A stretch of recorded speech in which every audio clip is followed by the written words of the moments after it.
Welcome back to the Dynamic Torah Podcast, episode 6. Episode 6. Episode 6. Episode 6. So, what do you have in store for today? That's the question. I think the parasha has a few nice key points, and then we can talk about other subjects that came up. Parashat Korah is very interesting, clearly. This is a challenge to Moshe and Aaron in particular, both of them,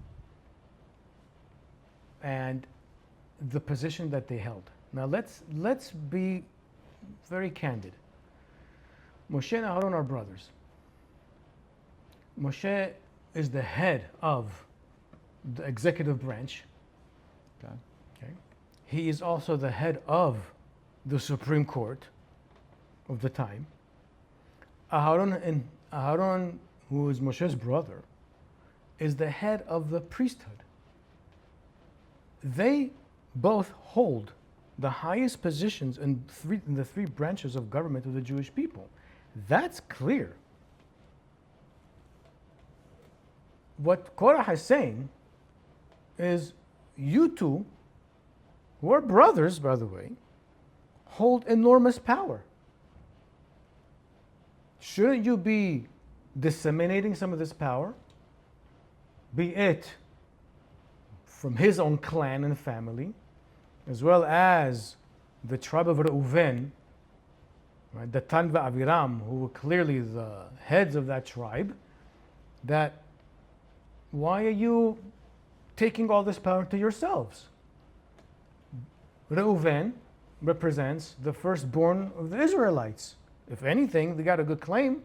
We're going to touch upon this point, which is interesting, this whole firstborn claim, entitlement. And one of the interesting factors is Korah, right, is Moshe's cousin. Again, we have someone within the family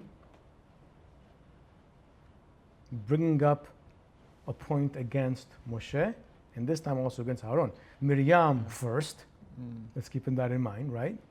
Miriam, who spoke ill about Moshe. Right, a few weeks ago. Concerning, it was really more about the fact that, why is he so special? God also speaks to us. Again, if you think about it, she's also challenging the fact that not only is she questioning the fact that why does he claim his prophecy is unique than us, but if you take that to the next step, the fact that he has this direct communication with God, hence he is the leader of the Jewish people. Hence he's also the legislator and the head of the Supreme Court. So she also maybe implies or insinuated questioning his leadership. Korah, again, family member of Moshe and Aaron, is the one who's bringing it up. Imagine when the common people see this happening again, they're saying, maybe there is some legitimacy to it, because if his own family is questioning his position, maybe they got a point. Okay, so a few things on that, because on its face, it's a reasonable protest that Korah brings up. But the context of this is that in last week's parasha, 2 weeks ago, in the parasha Ba'alotecha, Moshe Rabbeinu is the one asking God for more help. So he appoints 70 more people to help him out. But he's still the head. Not just that, though. He also was the Kohen Gadol prior to assigning the role to Aaron. Yes. So you see very clearly from Moshe Rabbeinu's behavior, he's the one that's willing to give the power up, so to speak. Again, power. Authority. Yeah. So to go back to the point of Korah, I think when you said that he's questioning his leadership, I think a more precise word is questioning his authority. That's what it means. Yeah, his leadership authority. In other words, they basically Korah says, you two have too much power. You two have too much power over everybody else. Okay? what is the problem here with Korah? It seems to be that Korah is focusing on himself. He's not taking in consideration the position that Moshe has and by whose consent. See, when Moshe says to Korah, you're not rebelling against me, you're rebelling against God. You're complaining and your issue is not against me. It's really against God. How so? Well, one answer is since God is the one who sent Moshe initially, right, in the time that he spoke to him at the burning bush, and the Jewish people consented that Moshe is the one who can represent them to Paro and eventually take them out. In addition to them witnessing God speaking to Moshe directly at Mount Sinai, the revelation, hence there was no doubt at all that God is the one who really appointed Moshe. And at that time, as well as before, the Jewish people accepted Moshe as their leader and his position. It was done in a public manner. It wasn't done in secrecy. It wasn't done with a small group of people who voted him to be the head, both of the executive branch and the Supreme Court. It was done in both publicly. Okay? Aharon, God is the one who tells Moshe, yeah, appoint your brother Aharon. How is it done in secrecy? No. It's done in a public ceremony. Bayom HaShemini, on the 8th day after the Mishkan is inaugurated, on the 8th day, publicly in front of everybody, Moshe calls Aharon and his sons. And he says, you need to do X, Y, and Z. You need to do this and this and that. And he demonstrates to them what to do with the sacrifices, and then they take the position. All this is done publicly. Why? If anybody has a situation, if anybody has a complaint, if anybody has any issue that Aharon and his children are the ones who are going to be the heads of the branch, has to do with the priesthood, they can bring up the complaint at that point. But once the inauguration is over, you have no right anymore. Why? The people consented. This is the key. The first body, national body in history to have a democratic republic are the Jewish people, not the Greeks. It's here in the Chumash. It's done with Moshe. It's done with Aharon. Later on, it's done with Yoshua. Okay. Moshe also is the one that when he tells the Jewish people, choose for yourselves representatives in order for there to be a governing body, hence the Supreme Court, which is / a Congress. Moshe tells the people, you choose, you elect. The Torah is the one who presented humanity with the idea of a democratic republic as a nation. It says it. There's multiple places here. I just mentioned 3, 4. Yeah. Okay? And everything is done, by the way, every time that there's a transfer of power. Later on when Aharon dies, then you have Elazar. He's the one. And it's done in front of everybody. Later on when Moshe is the one that's going to give over the leadership to Yehoshua, it's done again in public. Everything is done in public. Why? In order for the consent of the people to be part of the choice. Without the consent of the people, that body, that office has no authority. One thing that's very important, I ask my students the following. I ask them, where do you think the authority of any one of the governing bodies in the Jewish nation, the 3 branches, right?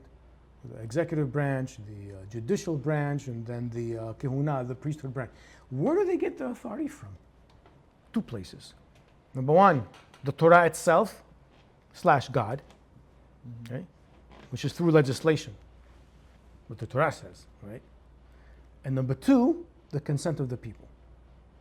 Without one of those, And it's usually the consent of the people, because the Torah doesn't, quote unquote, have a consciousness of a choice. The people have a choice. They can say, we don't want him, we want him. Right? That is where the source of any authority in the Jewish people comes from. The Torah, the law, and the consent of the people. Every time that there was a king inaugurated in the time of the kings in Israel, it was done publicly. Usually it was done in Bethlehem, Yehuda, in Judea. Why? It's central.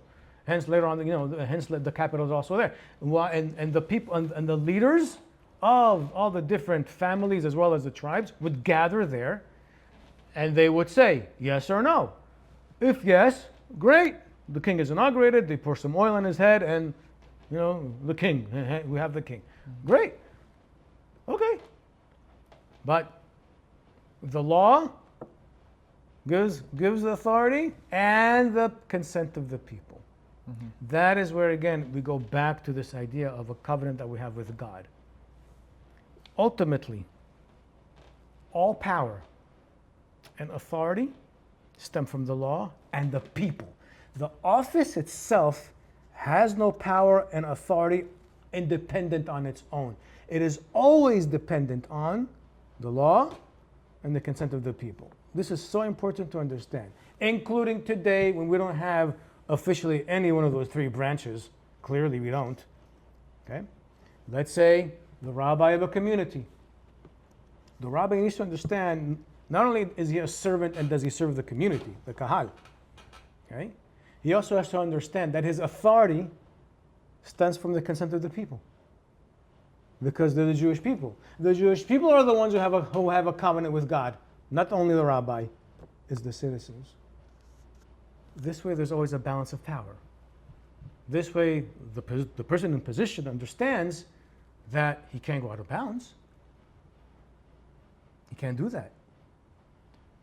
That requires an educated public, and two, for the masses not to impose this tyranny on any leader, because then they'll just run if they're imposing the tyranny on the leader, whatever it is, then they're not following the Torah itself. Therefore, you see that's why it's important.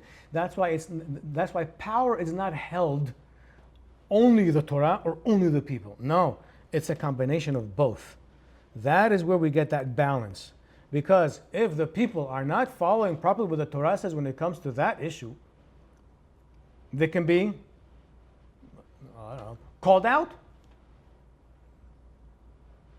Okay. As well as the person in power or the governing body in power will call them out. And there were times, where the Jewish people called out. They called out they called out the Kohen Gadol a few times in the Second Temple. When the Roman authorities, or sometimes the later Greek authorities, they appointed a high priest for their own benefit and their own, benefits for themselves, whatever it was. Mm-hmm. And the person wasn't qualified, the people rebelled. There are some stories of this, both in the Torah, and in the Talmud and in Josephus. Yeah.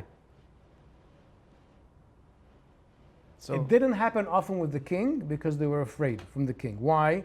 Because the king was also the military. Right. Okay. Hence, one time where the people, the Kohanim of On, right, pretty much did not consent to Saul giving up David, and he found out. Right. Right. Fortunately, the entire city was killed. Right. So the people were afraid of the king more because he had the power of the military. They were not afraid so much by the priesthood when they wanted to call them out, as well as sometimes by the court. They didn't listen to the court. So ultimately, the law is it's the ultimate check on both the people and the leaders, and it can be used on both sides. Meaning to say, it's not a tool that only the leaders can use. It's not a tool that only the citizens can use, but it's a tool that each side can use in order to make It's a checks and balance system. Right. Hence, everyone is under the law. No one is above it. But like I said, going back to the other point of it does require an educated citizenry. That's why That's why you have the mitzvah of Talmud Torah.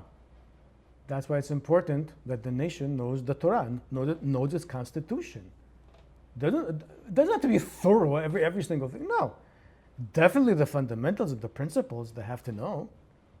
If you don't have an educated nation, it has no identity. Basically, what you said before, it's just like a mob. Right.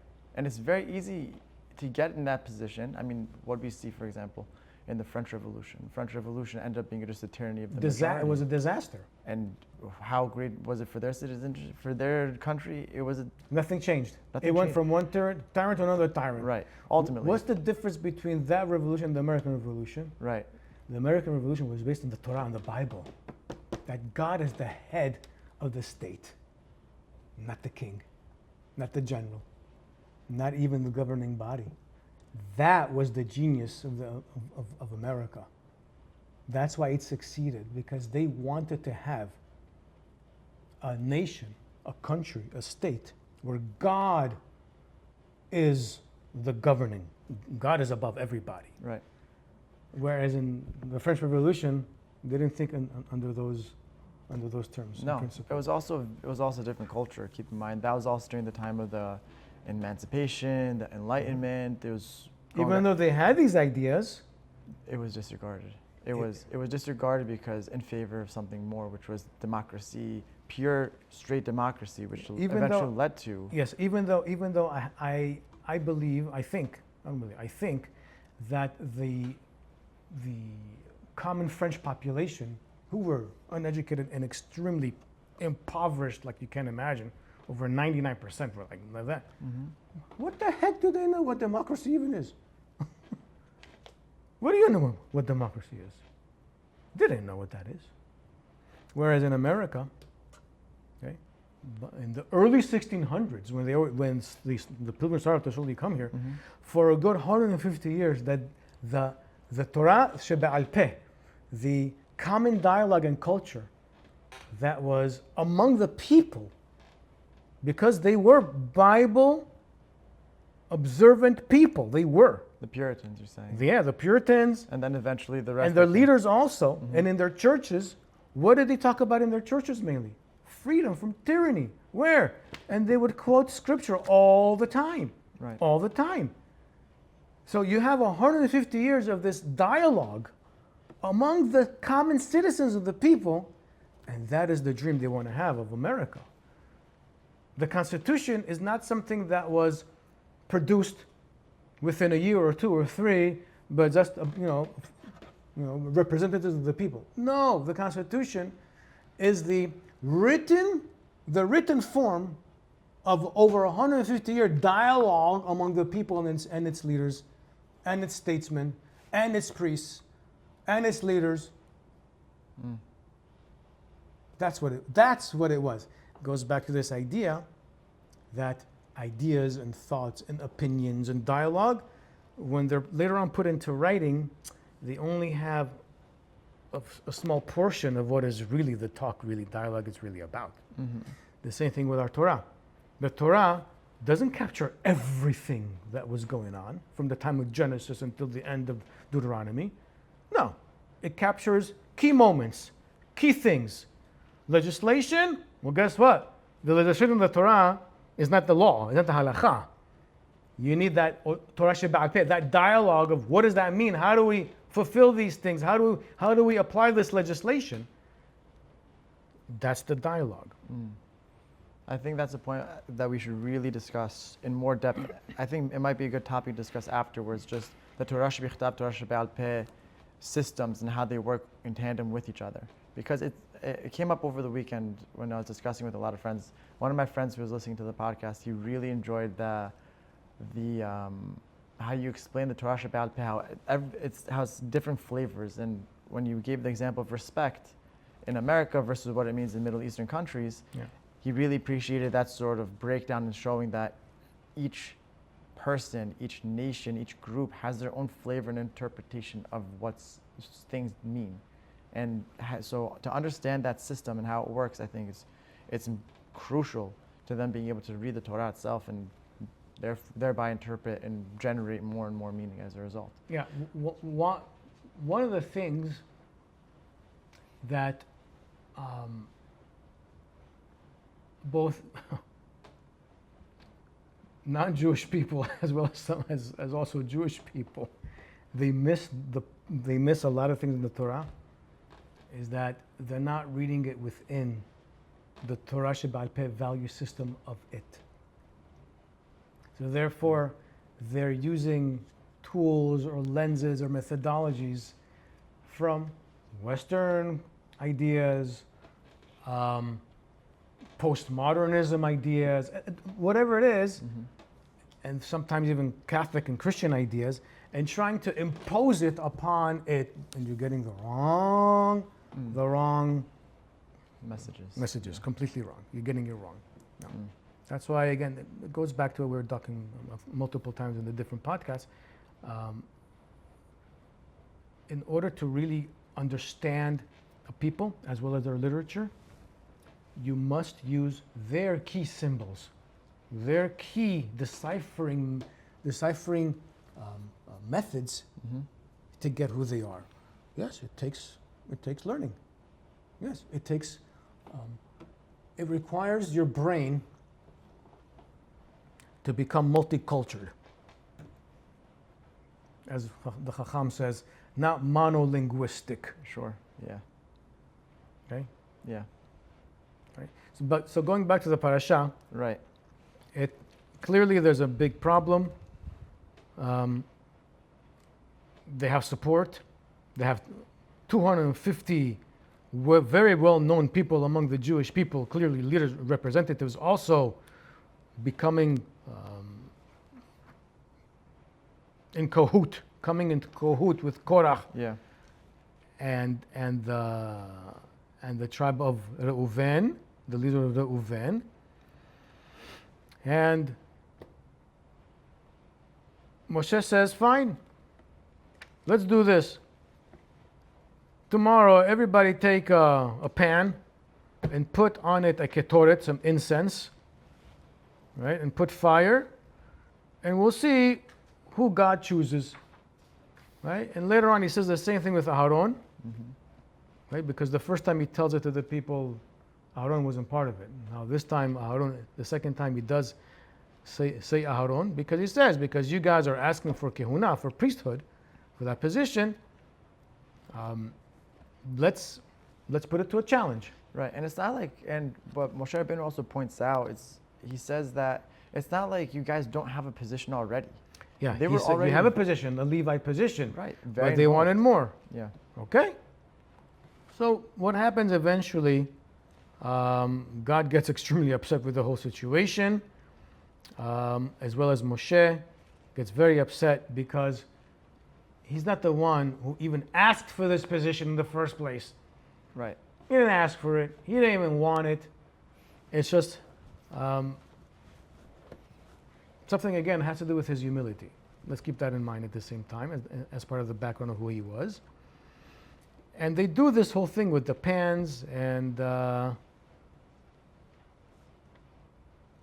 God appears in the Ohel Moed, and he actually says to Moshe, remove yourselves from this group of people, and I'm going to destroy them.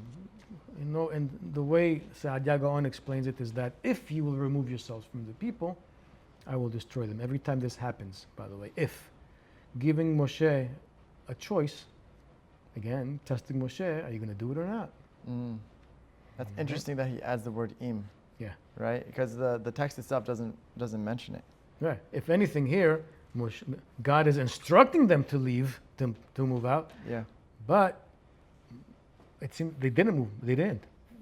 Okay. And Moshe says an amazing point, a fundamental.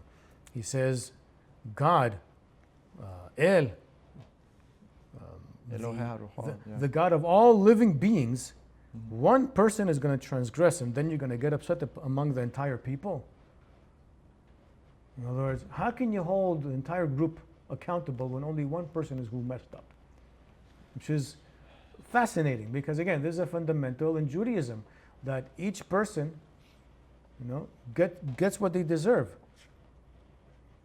One person does not take the burden of other people's transgressions. That's not justice. Okay?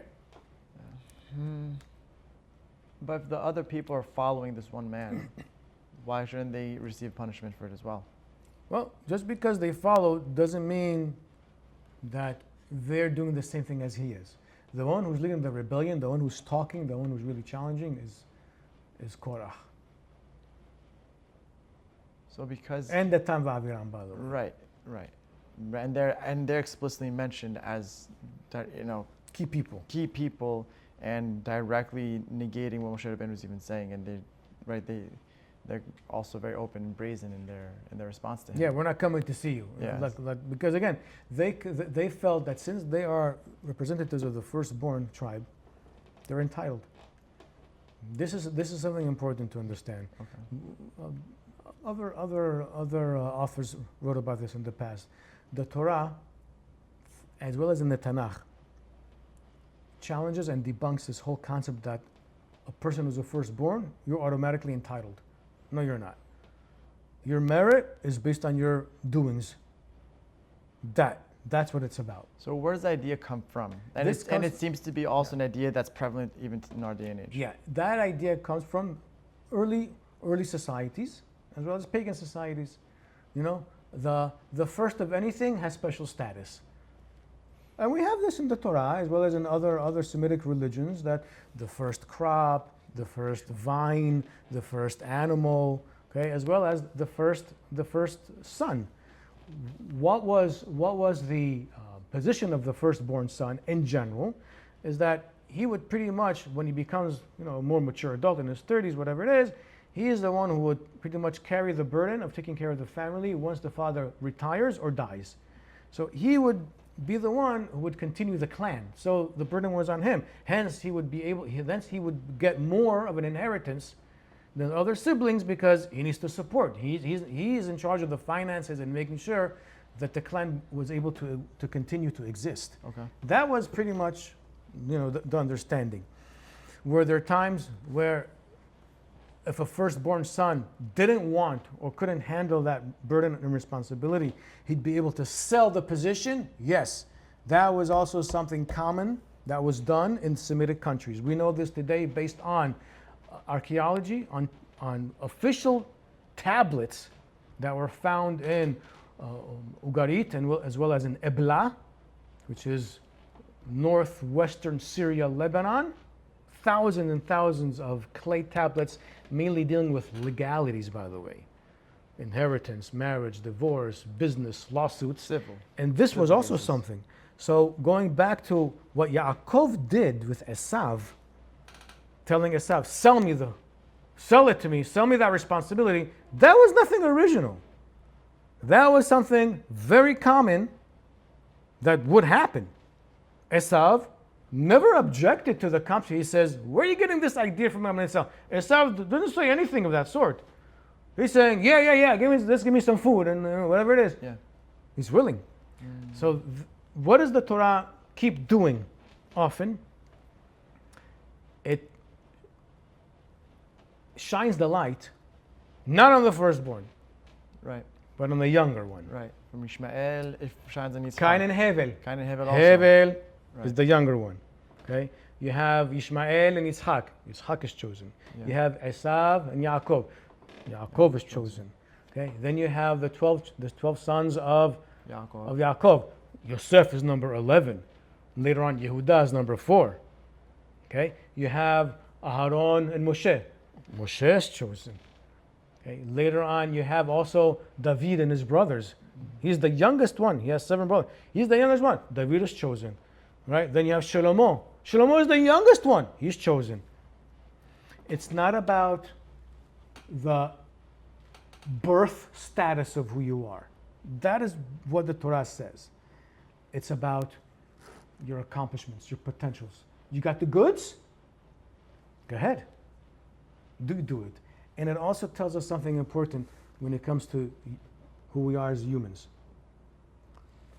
Our status, or whatever titles we might have, doesn't mean anything unless we demonstrate that we earned that title. What did you do about it? oh, the lineage of my family, they're all great people. In Judaism, who cares? Who cares what lineage you came from? Who are you as an individual? That is what the Torah is teaching us, and that is what the Chachamim also teach us at the same time. Because you've had lineages of people, right, that were as corrupt as you can imagine. I mean, you have it with the Davidic dynasty. Yep.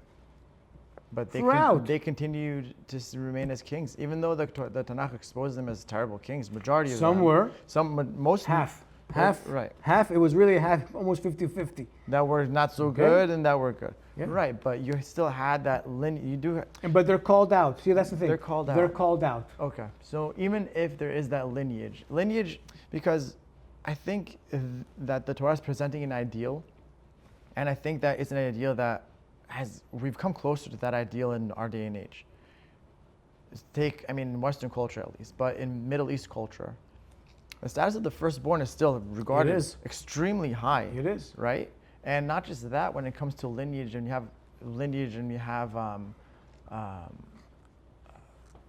dynasty of Chachamim, for example. Lineage does play a factor because you see that there is a chain coming from one to the next. If they continued it.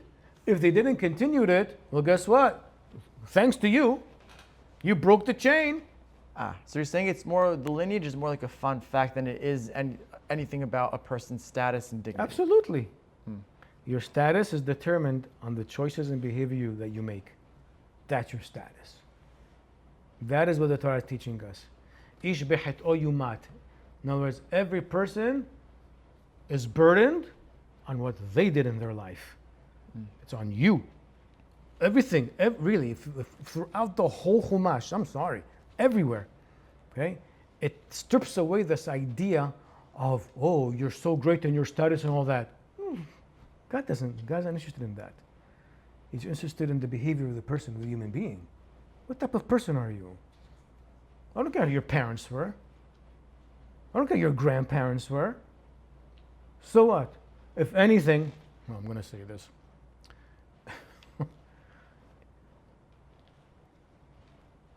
Moshe has 2 children. Yeah. Right.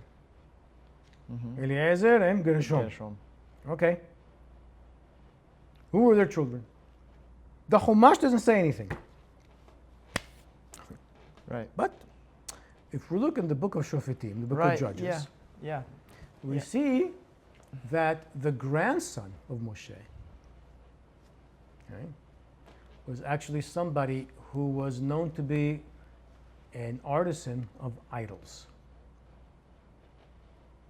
And if we look at the Hebrew in the text when it mentions him as the lineage, his name was something, the son of one of Moshe's son, I think Eliezer, if I'm not mistaken, the son of Menashe. But the nun is small. This is the Chachamim added this in order to save face of Moshe, but it was really his grandson that was making these, very, very popular idol that the people were using. So what does that tell you? Okay, your grandfather Moshe Rabbeinu, he was wonderful, but you, what are you doing? So this gets into a very big, this gets into a very big question. How much does a child's or a grandchild's behavior reflect on the parent? Because at a certain point, there is that crossover. Yes, up until a child gets to a certain age, the parent is responsible for them and their behavior, etc., and disciplining, yada, yada.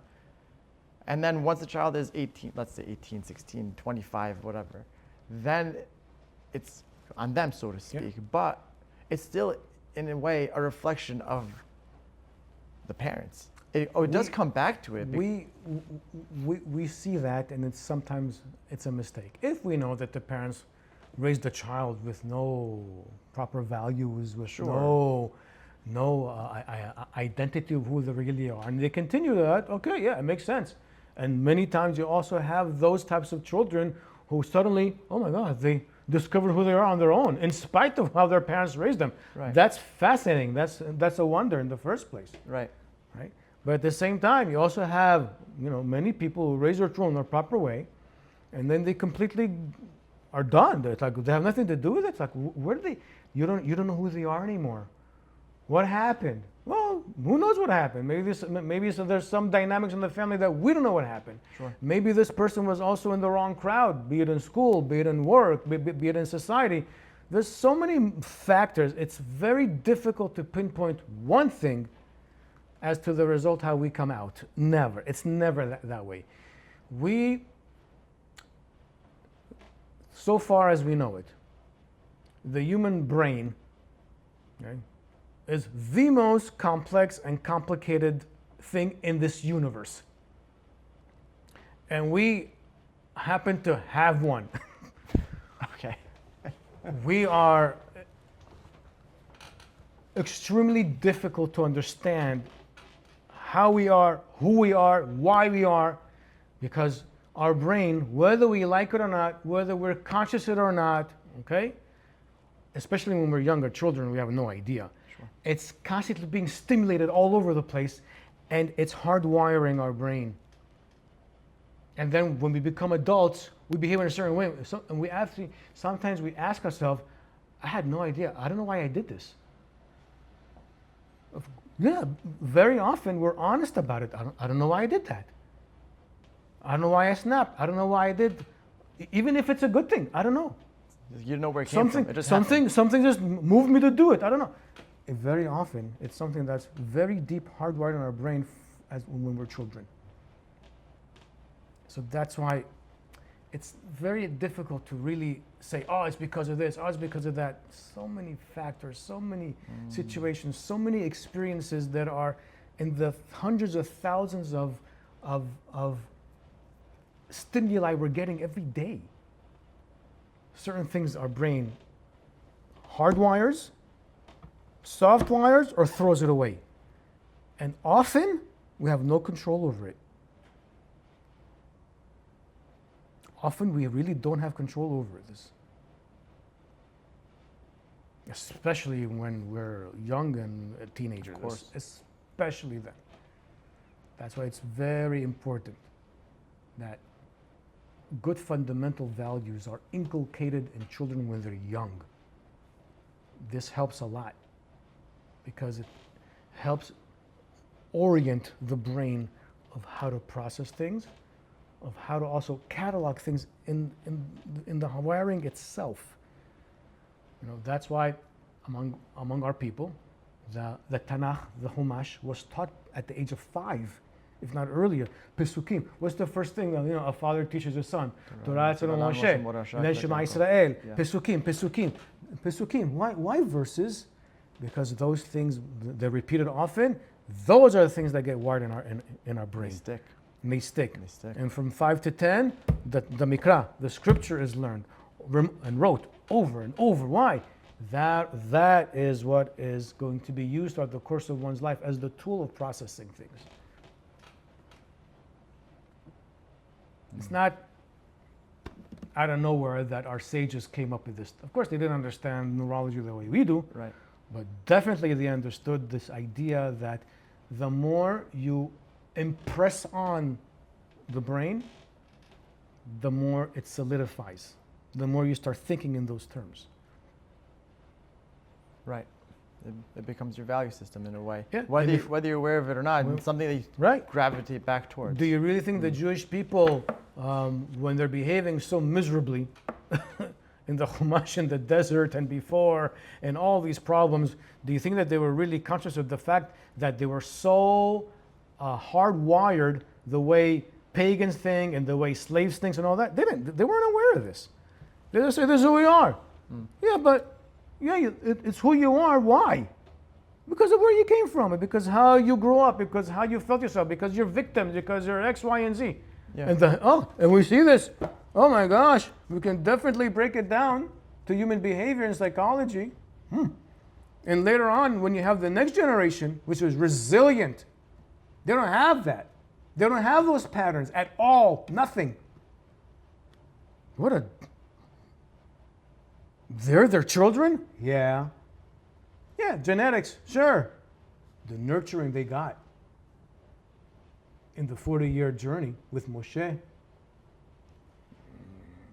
it's as if it's a different species. Right. Right. So that is what the Torah is trying to propel humanity to. It's trying to propel humanity to be more than what they think of themselves, even. With the value system, the values. Mishenantam levanecha. Right, of course. Definitely. No, fascinating. So, just to conclude with this whole thing, eventually everything is quelled. A lot of people died, unfortunately. You have the situation where Moshe warns the people around Korah, get away from these people, because something major is going to happen. He says exactly what's going to happen. Yeah, Right. and you're going to see whether God sent me or God did not send me. Like Yeah. a wonder is going to happen. Right. Yeah. So the earth opens somehow, a huge sinkhole, and then it Closes. closes. Right. It's a phenomena. It's a natural phenomena. Okay. It wasn't something common. It wasn't even an earthquake. Earthquakes are more common than something like this happening. This was really a phenomena. Now, how did Moshe know this?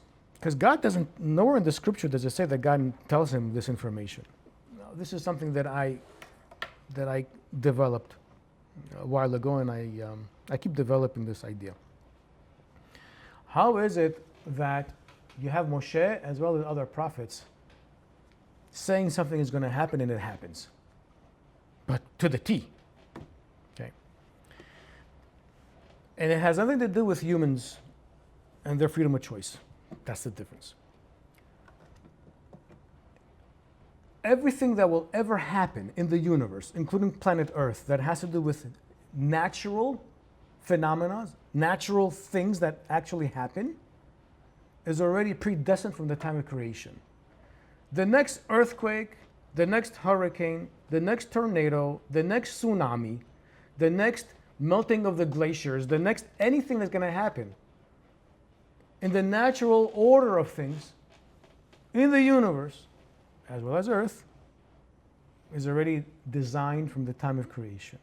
Is it possible that we sometimes also have an effect on nature? Yeah, because we definitely built dams, we reoriented and redirected rivers, right?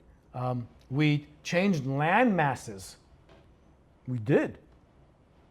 However, it's minuscule. And when it comes to the ratio of the Earth itself. So can you develop that idea more? So I'll develop it more. Yeah, because I think it sounds very Okay. deterministic, Yeah. if that makes sense.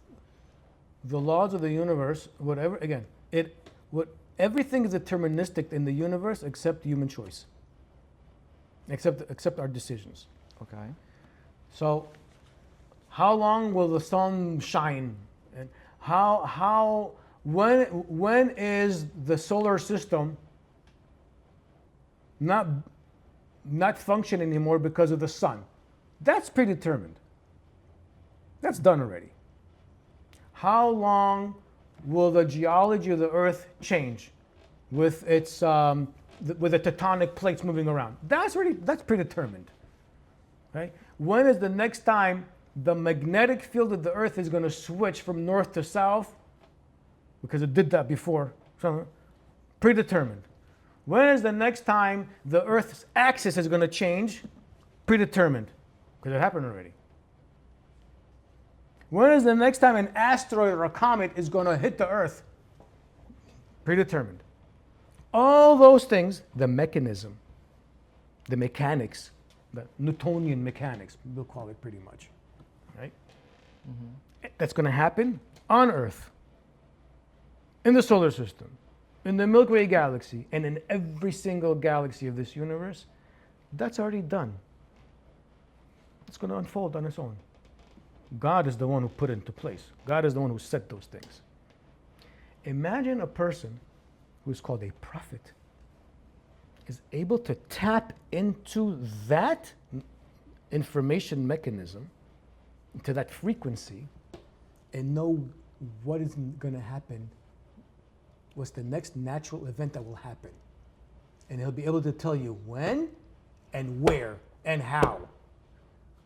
Because we see this happening every so often with the prophets later on. It's like, how does he know? How did Eliyahu Navi know that there's going to be a huge storm? How did Moshe know that this is going to happen? How did Moshe know also that when I'm going to leave your presence, it's going to stop? How do you know this? And when it says that God is telling Moshe, it's clearly, of course, it's word dialogue, but it's Moshe tapping into that information that's already built into this universe. That's a loaded thing. Okay. There's a lot of questions. A lot of questions there. I think I understand the analogy you're using with the frequency, because I think it's something that we've discussed many times, being that God is the creator of the universe and also the giver of the Torah, so his wisdom is intertwined with the universe itself. Yes. So just as a Navi is able to receive prophecy from HaKadosh Baruch Hu when it comes to God giving a message on morality or law, right?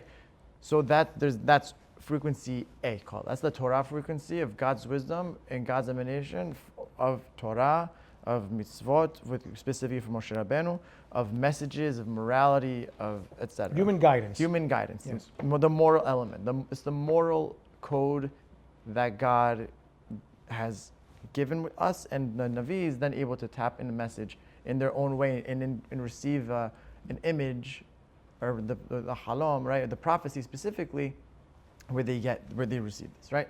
And then they have to interpret it in their own way. That's frequency A. Frequency B, what you're discussing, is the frequency of the wisdom that's the God's wisdom and emanation that's intertwined within the universe itself. Yes. Right? And that wisdom and emanation, since HaKadosh Baruch Hu willed the creation itself and put it into motion, it's a motion. And continues to will it. Right. And right. So yes. So God willed it and continued, because God did not will the universe and leave, as several Greek philosophers believe, but rather he willed the creation and he continues to will it. Right, as Rambam says in Yesodei Torah, that Huam Mamsik Kol Nimsa, and if he were to stop willing, the universe would cease to exist completely. So by virtue of the fact that he continues to will the creation itself, and by virtue of the fact that nature, the natural order of the universe, does not have a consciousness the way a human being does, so this will that God continues to push forward as a constant has already baked into effect how nature will manifest over the course of time until the universe ceases to exist. Yes. And that information is already part of the universe. It's there already. It's just a matter of time of when, where it's going to, and how it's going to happen. Science can explain to us after the fact. It's always hindsight. How it happened. So it's always hindsight. Of course, science is always hindsight. In general, when it comes to natural phenomena, science is definitely hindsight, and therefore they can even replicate in an experiment how it happened. On a smaller or bigger scale, they can actually do this. But that's wonderful. But they cannot predict. Right. When's the next earthquake going to be hitting exactly in exact magnitude? Right. I mean, listen, they're getting hurricanes wrong. Like, how many times living in Florida? Hurricane? Weather wrong. Right, weather. Like, how many times living in Florida? How many times do you watch the weather and you see the storm wave or storm pattern, and they're predicting that it's going to be a Category 4 hurricane and it's going to just totally destroy Florida and the coast, and then all of a sudden, 24 hours after that prediction, the hurricane just makes a right turn going back east, and then it totally misses Florida completely. Yeah, but that's fine. In other words, there is human error, and a lot of these models obviously are given data by humans. That's fine. A scientist and a weather person cannot say, "I know what's going to exactly happen." We'll call him. We're going to call him, a witch doctor.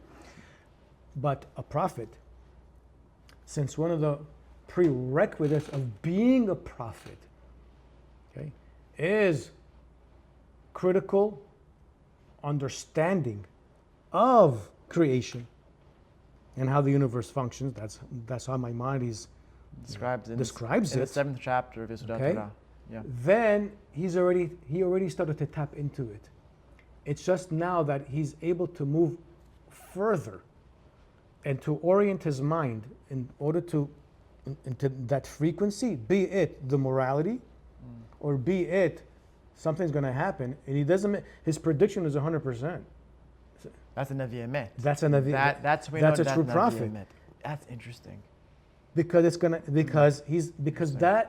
that data, right, is there already. It's just a matter of somebody being able to orient their mind into that. Okay, so here's then the question when it comes to Nevi'im, because you have Nevi'im who predict, for example, something bad is, right? Yeah, the test of the Navi is what? If the Navi is going to predict that something good happens, and then it happens. 1 second, no. Right? In order for him to be recognized as a Navi, he has to give testimony in front of the court, the Supreme Court. Yeah. 2 or 3 times that he's going to predict a natural event, but in detail. Okay. Very, very detailed. Okay. One detail is off, he's a false prophet and he's liable to be executed by the court. That's one thing. Once he is recognized as a true prophet because he did that and the people accept him, then he can say, guys, you guys are doing a lot of things that are immoral, a lot of things that are bad, and I receive a message that if you don't do teshuvah, X, Y, and Z is going to happen. Okay? If the people did teshuvah and the X, Y, and Z didn't happen, we still say he's a true prophet.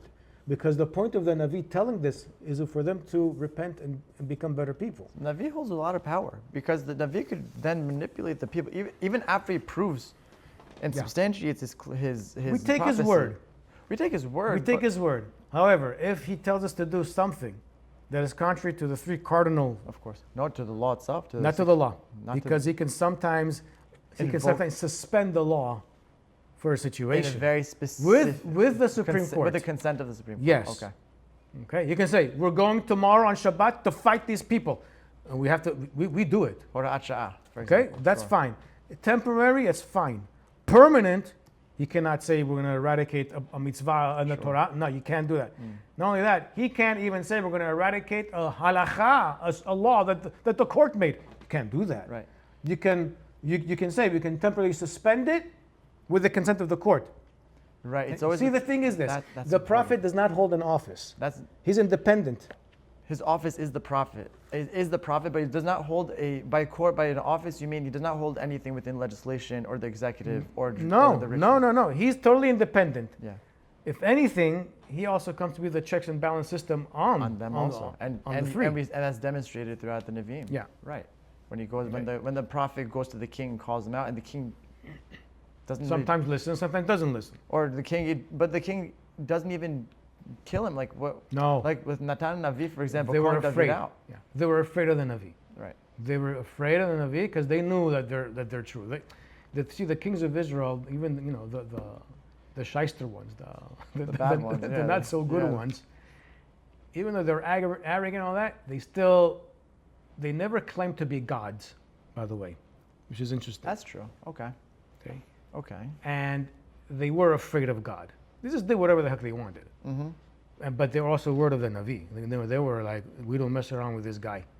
Right. The worst that happened was they Ahav. I mean, Ahav. They were afraid. Ahav. No. During that time, Well, the worst thing that happened was with Yirmiyahu, where he was thrown into a dungeon, into a pit. But during the time of Eliyahu Navi, during when Ahav was the king, weren't they killing or persecuting the Nevi'im and had to go into hiding as well? Yeah, but it wasn't really him. It was Izebel, his wife. His wife, Izebel, right. Right. Okay, that the reason why she had them killed is because they were challenging the authority of the king. Right. And how dare you? Okay. Right. So what happens eventually, everything is squashed. Oh, Seliha, I wanted to go back to one point where Yeah. you mentioned about an individual and its merits. And we see it with Korach, with Korach's children himself, right? Yeah, With his Tehillim, children. Lam Natsach, Mizmor Livnei Korach, right? Yeah. So, and also Chachamim have the idea that the descendants of Amalek were studying the yeshiva in Bnei Barak, right? That's, you know, It's conjecture. It's a cute. It's an idea. It's a cute idea. It's not Right. something factual. Right. But the But point, what's the the message. what's the point? That every individual is responsible for what they do. Correct. And every individual has the power to be righteous or evil. Mm. And it doesn't matter who who your parents were and all. Right. It doesn't. It should not disqualify you at No. all. No. Okay, so then they have this whole thing with the staffs and Moshe and Aharon's staff the next day brought out blossomed leaves. It had leaves. But before that also there was a lot of, some people died. There was a plague, some people died. And Moshe tells Aharon what to do in order to get rid of the plague. There was a ketoret and incense. How does that work? I have no idea. Right, but right, it's funny. I mean, Okay. it goes back to also a point. I mean, it seems like the past few weeks, a big theme, and we touched upon this last week, and I think 2 weeks ago too, is that people continue to complain. They continue to complain. They continue to cry out. They continue to say, "You Moshe Rabbeinu, you're really leading us down a bad path. You're leading us, taking us to a bad place. You now just killed Am Adonai. Atem hamitem et Am Adonai." Like they continue to push and push and push and complain and complain and complain. Yeah. It seems to be like a silver line, not a silver line, but a thread connecting a lot of these parashiyot. Yeah. Really showing that. Are we surprised? No, we're not surprised. At this point, we should not be surprised. At this point, because this continues to happen. Yeah, but why are we not surprised? Why we're not surprised? I think it's something that we touched upon from last week also, or 2 weeks ago, that they came from where they came from with the slave mentality that they had. Yeah, but isn't it enough? How many times is it going to be demonstrated to them within a period of time? It's like, guys, No. human behavior is to change human behavior is probably one of the most difficult things to achieve. Mm-hmm. When we say people change, I say people in their essence don't change. People's behavior can change. Behavior is determined on choices. Now, when we have a pattern of choosing, it's very difficult to change that pattern, to do something different. Right, we repeat the cycle. Yeah. Mm. But to change our personality and our character and our inner soul of who we really, really are, no, we don't. In general, we don't. We don't. It's a much deeper change, and you see sometimes. I've seen this, for example. I've seen the effects of it where you have someone going from one extreme to another, and it's a personality change based on certain experiences that they may have had. But you see, it shakes them. It shakes the person. Like their identity gets like not muddled, but I feel like it complicates things when you really try to change your essence of who you are. What changes is our behavior and how we govern ourselves. Mm. Okay. A person who gets agitated quickly, okay, by them getting agitated quickly is a choice. But Okay. there's something in them, impulsively, chemically, that's still there, even though they might not snap anymore. That urge, it's still there. You can't take that urge out. Okay. Are you teaching your brain to rewire itself in a certain way? Yeah, you are. Mm-hmm. But that hard wiring is still there. What's basically happening is just it's rewiring and jumping into different neurons to be able to learn in a different way. The You can't erase that hard wiring. it's building different Bridges. Right, so let's say the bridge was, let's say bridge A to B. This is the agitation bridge. This is where you're not agitated, and it happens like this. It's a Yeah. straight line. Now what you're saying is that the brain, with the work and improvements that you make on your behavior, it takes like a much longer detour for you to get to that point. Correct. Mm. And the more you do it, the stronger that habit connection is. becomes. The stronger the neurons are connecting. But that other little piece there, it's still there. Oh, it's deep. A lot of those things are deep. So are those things that are also, when you say agitation, is it also the flip of the good sides of a person? Let's say their kindness, Mm-hmm. right? Let's say a person is much more willing to be kind, right? So he has certain pathways that are built in that regard too. Like, is it the same idea, or is it Yes. more like when you say the impulse or the urge is more related to our more primal instinct? Yes. That's Yes. okay. Yeah, because to be kind It's a lot is of not work. something natural for us. It's a lot of work. It's not natural. It's not. Why? It's not. Why is it that we don't have to teach children, take whatever you feel like? That's true. Just take. Dennis Prager makes this Why, point a lot. why Yeah. is it that we have to teach children to say thank you and please, and you can't do that, you can't take that? That's true. Dennis Prager. like That's I our said, yetzer hara. Sure, sure. You know, it's, Yeah. it's our impulsive nature. What can we get rid of our yetzer hara? No. No. But what can we do with it? We can use Right. it for good. You see, Yeah. we can't eliminate our yetzer. We can't. Right. You can channel it. Do you think that when Moshe Rabbeinu is going to snap at the Jewish people, that is something that suddenly, out of nowhere? Oh, no, no, no, no, no. He has that snap in him long time ago. He used it for justice. The first time when we see him snap is that when he sees Egyptian taskmaster Beating the slave. beating a Hebrew slave, he snaps. He hits the guy and he kills him. Think about it. He uses it for justice. Later on, the same thing. He intervened between the two Hebrews who are fighting. Later on, he intervened with the shepherds and the daughters of Midian, of Reuel. Yeah. Later on, he's the one who is saying, "You can't do this, God." Later on, he snaps at the Jewish people and he says, "What are you doing with the Egel HaZahav?" He takes it and he's using his yetzer, that snapping, that inclination that he has, that it's under control for the right things. Later, one time it happens that he snapped at the wrong way and he Right. lashed with hitting the rock, and what he says to the Jewish people. I think it's next week's parasha. That's yeah. so that's where, he lost control. Oh, but every time before, he used it, he controlled it, channeling it Yeah. in the right path. Right. Right. All right. So, interesting parasha. Very interesting parasha. Any you said that you had some questions or ideas over the weekend. That was a lot. There was a lot of conversations, talking on the weekend. One of the conversations was about education. And I was discussing with a friend, and he was sharing with me there's these new schools, I think they're called alpha schools, and that they've been popping up in, I think, the Northeast. And a lot of the premise is very hands-off, very independent-based learning and more personalized learning. And you're talking about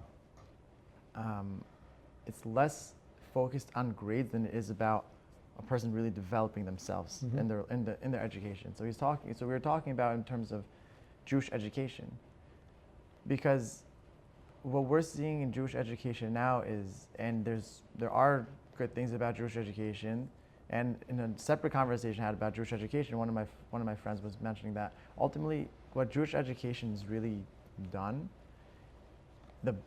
probably the primary benefit of Jewish education is that it creates a social circle for an individual, for the child to have, so that they're surrounded by Judaism, surrounded by Jews, whether it's the most rigorous of study or whether it's the least rigorous of study, but as long as they're surrounded around Jews. It's more of a social thing. It's more of a social thing than it is about this strict education itself. Yeah. So we were talking about some of the challenges and what we can do differently if there was a different school system implemented. Should we grade Judaics, for example? Should we not? Why is it? What's the difference in our? What would be things that we can do better for the system so that kids are coming out with a lot more knowledge and a lot more of a foundation in? And I think that's really the key. It seems like a lot of students coming out of high school struggle with that identity and the fundamentals of what Judaism is all about. Yeah. So we're really discussing that whole idea and what we can do differently. What if I were to run a school, let's say, if you were to run a school, what would we change in order to make that an integral part of the curriculum so that kids coming out of school have that identity? And one of the things that I said, one of the ideas was reading. From a very, very young age, emphasize reading. And it goes back to the point you made about the Pesukim, the Talmud Torah. You're building that wiring, that perspective, just by virtue of the fact that you're reading and reading and reading. You're reinforcing that skill and being able to read, right? Chacham Fa'or talks about this, right? Being an educated public. It's about being able to read at the end of it. This is based on my teaching experience. The thing, I hate it, it's horrible to say, Jewish education is bankrupt because after 12 years with enormous amount of monies and time and energy spent in the Jewish day schools, the children who come out in 12th grade are very weak when it comes to their Judaism. If they're not getting it from their home, seriously, and they're not living it in the community, it's very weak. Most of them don't know how to read scripture.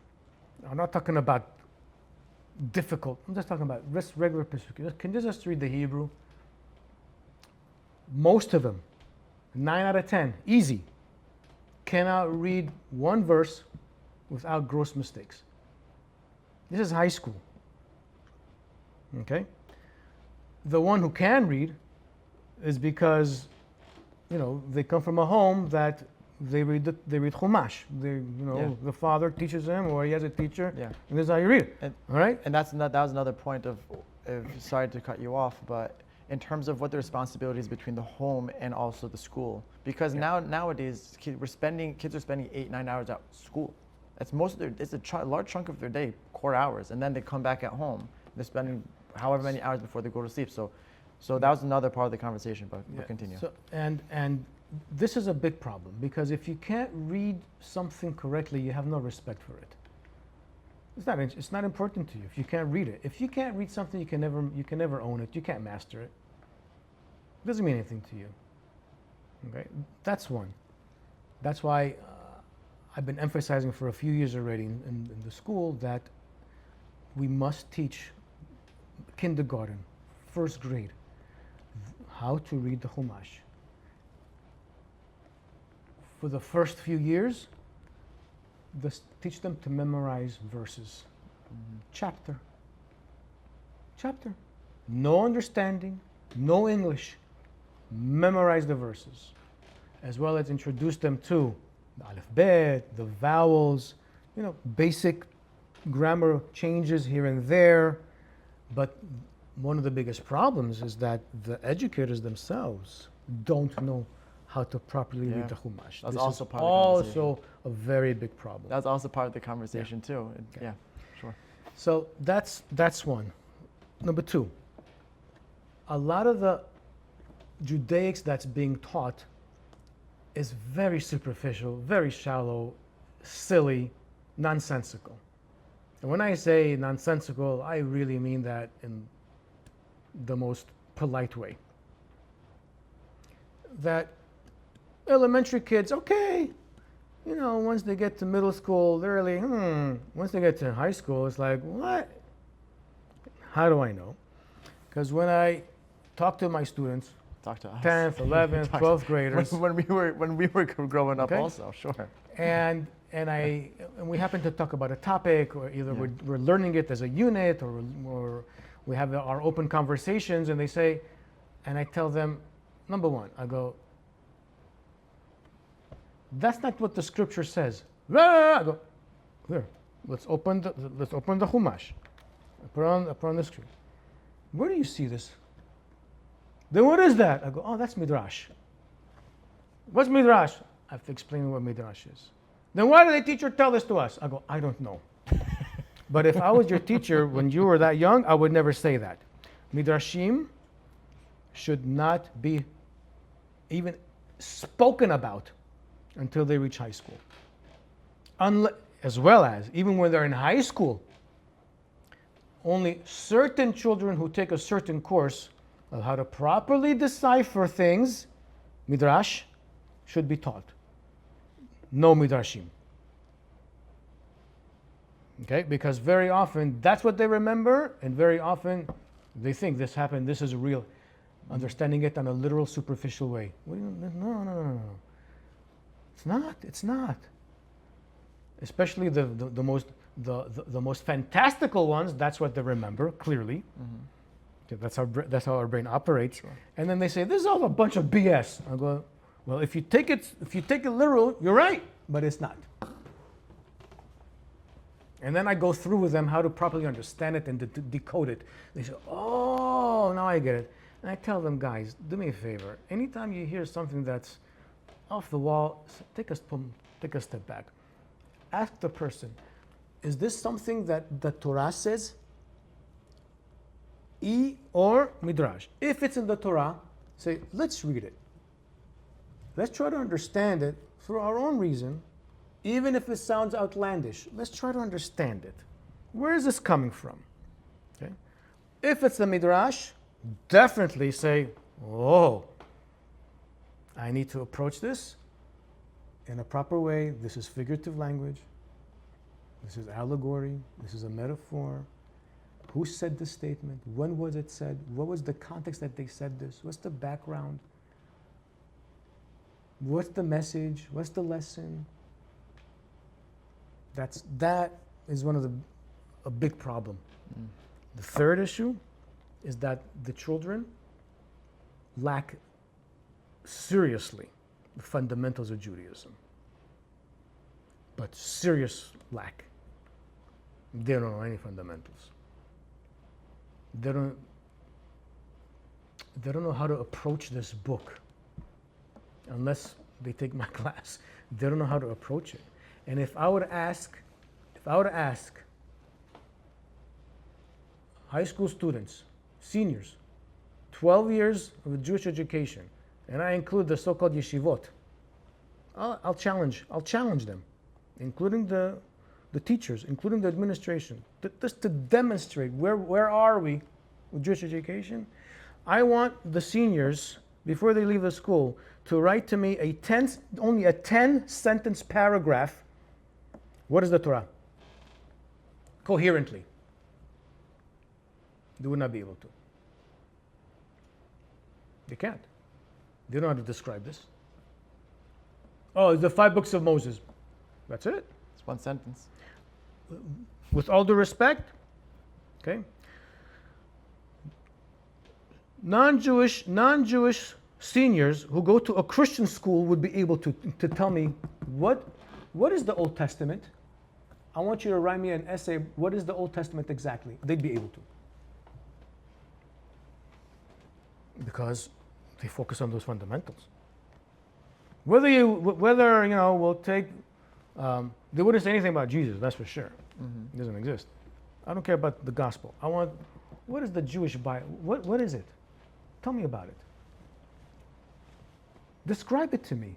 I'm new to this book. Describe me what this book is about. Please tell me. Oh, it's stories of people. What else? That's what it is? You mean to tell me the greatest book in human history cannot be properly described by senior students after 12 years of the Jewish education? It's a big shame on us. And then we ask the question, oh, why are so many Jewish young people leaving the fold, both so-called observant, religious, right? And realize the ones who are not. The ones who are not, I don't blame them. Right? What? Why? Why is there such a high assimilation rate? Because they don't see real value in this. They don't know what this is. They don't appreciate it. They don't see the sophistication in this. That the greatest ideas in human history ever are in this book. The greatest ideas for humanity to conduct itself. All humanity. But if it's properly deciphered, when I teach the story of Adam and Eve, okay, to my students, and I tell them initially, I tell them off the bat, and it's usually about 2 months into the class of Chumash, I tell them, this is the hardest unit you will learn this year. This is the most challenging and difficult unit to understand. I give them a premise, and I tell them, I need you to really crank this up. It doesn't work if you're not here. It doesn't. And once we dwell into it, once we start to unravel that whole story and the imageries and the symbolism and the teachings of how is the Torah describing human behavior and what we can do in order to manage ourselves and the common mistakes that we still today and every single day we make, no matter what. And once the unit is over, usually on an assessment or on a project, I ask them, what is your thoughts about the unit now? Across the board, not one, across the board, even the most cynical, across the board. This was the most amazing unit it is the most amazing for me I've ever learned in my life. They said, I would never think this way. Yeah, but that's the Torah. That's all of it. That's where we need to be. We need to inspire and engage young minds to see this book as the most magnificent thing on the planet. How can it not be? This is God's word. How can it not be? If this is dull, shame on us. If this doesn't mean anything, or this is another book, shame on us that we can't inspire young minds who, by design, are inquisitive. By design, they're trying to find answers. Their brain is by design. So it's a challenge. Thank God, Baruch Hashem, based on the results that I see with my students, they tell me, your classes are the hardest classes we ever took in high school. More than physics, more than chemistry, more than AP, they even tell me. Yours are the hardest classes, but they're the most fulfilling. We learn the most in your classes. And I tell them, what's the most important thing you really, really learn besides the information? They tell me, you teach us how to think. If you don't know how to think, you can't understand this. If you don't know how to think, you can't understand science, you can't understand history, you can't understand your own life. I think the most important thing that educators need to do today, really more than ever, because we have so much information, we don't know what to do with it. How am I supposed to use this information? How am I supposed to think and decipher things? Complex things. Not the superficial. Superficial is boring. I tell my students, I don't want superficial answers. It's boring. There's nothing. I have nothing to learn from superficiality. I want deep. I want to see layers. And they like that. They say it's tough, but we like that. That's what they remember. Yeah. And I think it's a shame that it's not done more than in other courses. I'll tell you this: AP classes are more rigorous than the regular stuff. Of course. And my AP students tell me, your methodology that you taught us how to decipher Chumash made my AP so much easier, because I used that same methodology to learn and to study on my own and decipher. It was like a cinch. I go, there you go. I go, but that's what the Torah does to us. That is what this book does if you know how to engage with it properly. Torah Sheb'al Peh. Again, going back to the idea, Torah Sheb'al Peh. Correct. So even when it comes to education, when it comes to study, when it comes to analysis, when it comes to how to think, there's a tradition of how to do it. And the thing is, I happen to believe Maimonides, Rambam, presented that system in the greatest, most complete, coherent way than anyone. When you read his works, be it his legal works, as well as his philosophical, we'll call it, esoteric, yes, you see information, you see explanations, you see law, very nice. Yeah. But if you're reading it very critically and seriously, you pick up the methodology of how to think as a Jew, as a Tanakh halacha Jew. That's what he's really teaching. That is his. I think his main aim was that. I mean, he says that, it's funny because he says this in the Hakdamah to the Mishneh Torah, that, and people mischaracterize the statement that he says the only two books that a Jew will ever need, basically, is the Tanakh and the Mishneh Torah. Yeah. Like he says, but he's saying that in terms of, you have these two books, you know how to govern yourself. You know how to govern yourself. You know how to live. You know how to be. That's your identity. Correct. With no confusion.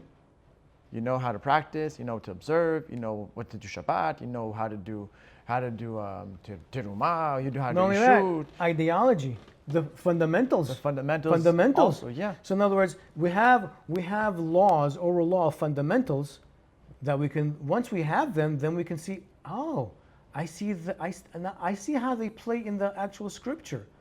I see how it plays out here. Oh, so when Abraham and Moshe and then Eliyahu and Yeshaya are talking this, I see this fundamental here.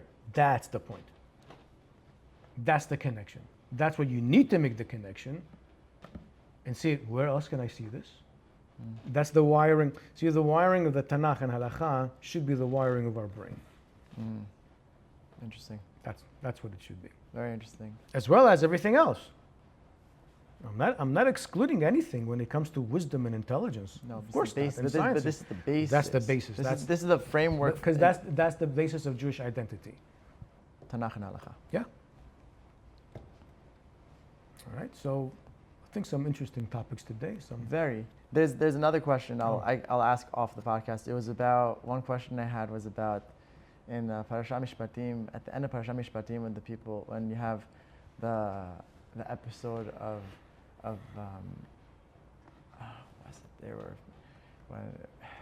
but in the end of Sefer Mishpatim, Parashat Mishpatim, after the people get the law, they say Na'aseh Nishma, and then you have people going to the mountain, they're Vayichlu Vayishtu, and they see the HaKadosh Baruch Hu is like the Safir, the throne of HaKadosh Baruch Hu, so to speak. So I had a question about how to understand that whole passage. Very, very mysterious. Very cryptic, yeah. Where some sages say that they received prophecy. Right, that is some say it was a good thing, and others say it was critical. It was a mistake that they made, that they watered down God to physical terms. And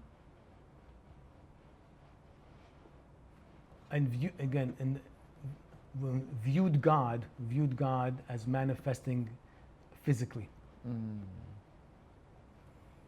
Okay. And some say it was a prophecy, so therefore it tells you that even the Chachamim, were like, it's perplexing. It is perplexing. Is there definitely some type of a connection between the beauty and the purity of the sky, blue, right?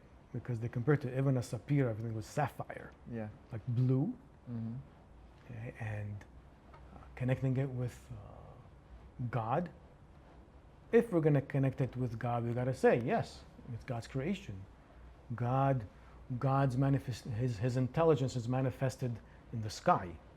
It's manifested in beauty and in tohar, in purity. Sure, no problem. We can see that beauty everywhere, as a matter of fact. Yeah. Okay. And then why? here, this is interesting. What's the connection? The connection is that, in general, I would say very much in general, when people look upward, they're looking upward to God. Yeah. Sure. Okay? Sure. Okay. Okay. And this is something common. This is not only for us, this is also all pretty much It's cross-cultural. across culture. Yeah. Even pre-Torah people, they're calling up to God, and they're looking up. You know? Right. And they're looking up. Yeah. Okay, they're looking up, and they see the magnificence of the sky, of the blue, and etc. So that's their association. Sure. And he's the creator of the heavens, of the shamayim. Mm-hmm. Okay. So definitely, it's not something so bizarre that people thought in those terms. Another thing, people also believed that the God dwells above the sky. Mm-hmm. What's the significance of that?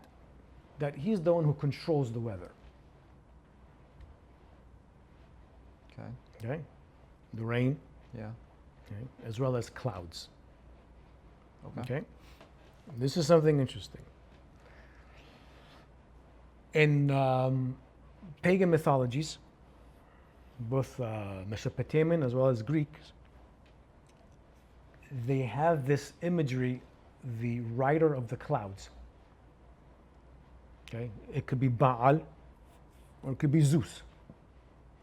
He's the rider of the clouds. He's above the cloud, in control of the weather and of the rain, since rain was something extremely important for the agricultural purposes. It provided life.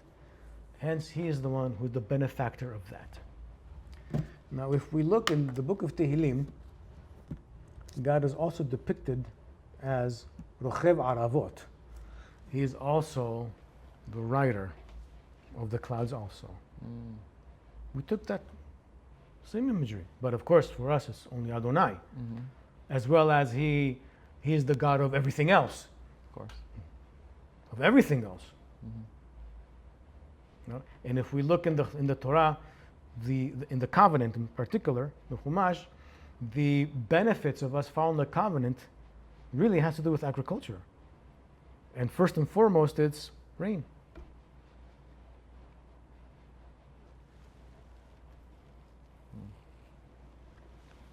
Because in that territory, we dependent on rain. We didn't have a Nile, Yeah. and we didn't have the Euphrates or the Tigris rivers. Right. So we really depend, as well as the people that lived in that territory in Lebanon and in Syria and all that. They really dependent on that. That's why for the pagans it was Baal, and Baal was usually the god of weather and power, and he usually has a lightning bolt in his hand.